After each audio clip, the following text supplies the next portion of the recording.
تبھی لوگ پریشان ہیں، رشتے ہی نہیں مل رہے، رشتے ہی نہیں ہو رہے، وظیفہ بتا دیں، اب خرید رسالوں والوں سے رابطہ کرا دیں ہمارا، اور فلانے سے بتا دیں. میں کہتا ہوں بھائی میرے پاس جب لڑکیوں کے والدین کے فون آتے ہیں بیٹی کے لیے رشتہ بتا دیں، میں کہتا ہوں آرڈر پہ بنوانا پڑے گا بندہ، بندے مارکیٹ میں ہے ہی نہیں تو کہاں سے لائیں. ابھی میرے سفر سے پہلے 2 ہفتے پہلے کی بات ہے، یہ زمینی حقائق ہیں. اب آپ اس میں مجھے احمق کہیں، بیوقوف کہیں، یا کہیں یہ کیسی الٹی سیدھی باتیں کر رہے ہیں، تو وہ آپ کی مرضی ہے. لیکن گراؤنڈ ریئلٹیز جو ہوتی ہیں نا ان کو تسلیم کرنا پڑتا ہے.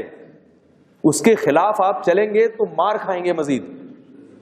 ایک خاتون آئی میرے پاس 2-3 ہفتے یا 1 مہینہ ہو گیا ہوگا اس کو، اپنی بیٹی کو لے کر آئی کہ اس کے رشتے کے لیے کوئی وظیفہ بتا دیں. میں نے اس خاتون سے کہا، وہ ان کی بچی بھی موجود تھی، میں نے کہا کہ آپ پڑھی لکھی ہیں؟ انہوں نے کہا ہاں بھی میری بیٹی نے BA کیا ہوا ہے. تو میں نے کہا میں آپ کی بچی کو سمجھاؤں گا، یہ ذرا ایجوکیٹڈ ہے، ان کی شاید سمجھ میں آ جائے. وہ خاتون تو بیچاری بالکل ہی ان پڑھ سی معلوم ہو رہی تھی.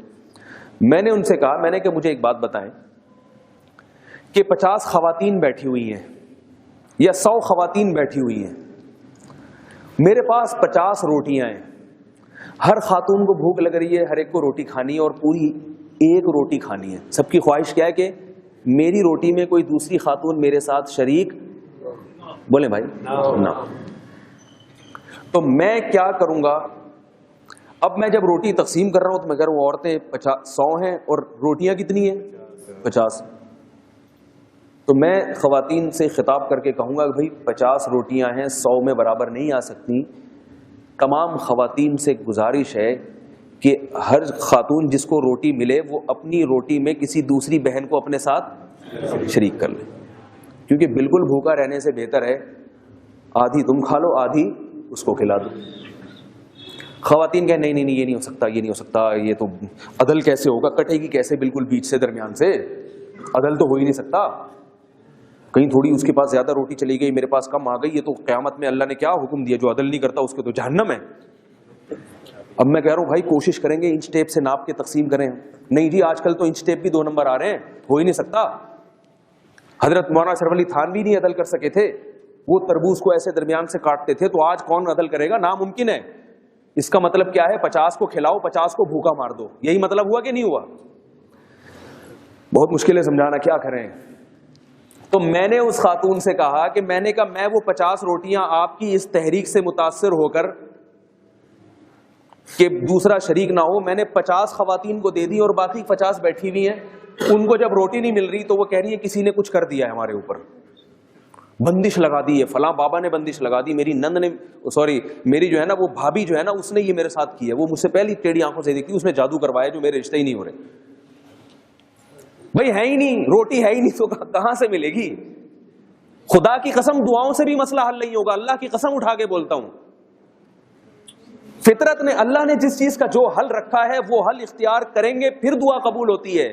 حل اختیار کر ہی نہیں رہے، اس کا جو اللہ نے حل رکھا ہے وہ کر ہی نہیں، تو الٹے لٹک کے دعائیں مانگتے رہیں، آپ روتے رہیں ساری رات تہجد میں، خدا کی قسم دعا قبول نہیں ہوگی. اللہ نے جس چیز کا جو حل رکھا ہے اس کو اختیار کریں گے. اب دیکھو میں نے 50 کو وہ روٹی بانٹ دی اور 50 بھوکی بیٹھی ہیں، میں ان کے لیے دعائیں مانگ رہا ہوں. بیوقوفی کی بات ہے یا نہیں؟ اللہ بھی کہیں گے کہ جب تیرے پاس تھی تو آدھی آدھی ڈیوائڈ کر کے دے دیتا ان کو. بھائی پھر جو آدھا خالی پیٹ رہ جاتا اس میں دعا مانگتا کہ اللہ جو میرے بس میں تھا وہ میں نے کر دیا ہے، پورا پیٹ ان کا نہیں بھرا، تو اس آدھی میں اتنی برکت دے دے کہ آدھی روٹی پوری روٹی کا کام دے. اب دعا قبول ہوگی کہ ہمارے بس میں جو تھا وہ ہم نے کر لیا، اسباب اختیار کر لیے، اب جو چیز ہمارے بس میں نہیں ہے وہ ہم کس سے مانگیں؟ اللہ سے مانگیں. تو میں نے کہا یہ 50 خواتین جو بیٹھی ہوئی ہیں یہ رو رہی ہیں ہائے ہمارے بندش لگا دی، ہائے کوئی وظیفہ بتا دے، تو یہ بیوقوفی اور حماقت کی بات ہے. تو میں نے اس خاتون سے کہا کہ آپ کو کنوارا نہیں مل رہا، ٹھیک ہے نا، تو ایسا کر لیں کوئی شادی شدہ جو ذرا ذمہ دار ہو، جو ذرا سمجھدار ہو، آپ سمجھتی ہوں، تو اس کی دوسری وائف بن جائیں. وہ ایسا لگتا ہے جیسے بہت زور سے کرنٹ نہیں لگتا، ایسا کرنٹ ہل جاتے ہیں پورے. میں نے کہا پھر بیٹھے نہیں جا کے، اللہ کرے آپ کی ہو جائے، لیکن اگر آپ کی ہو گئی تو پھر کوئی دوسری رہ جائے گی، کیونکہ آپ کو روٹی مل گئی تو کسی دوسری کا نقصان ہو جائے گا.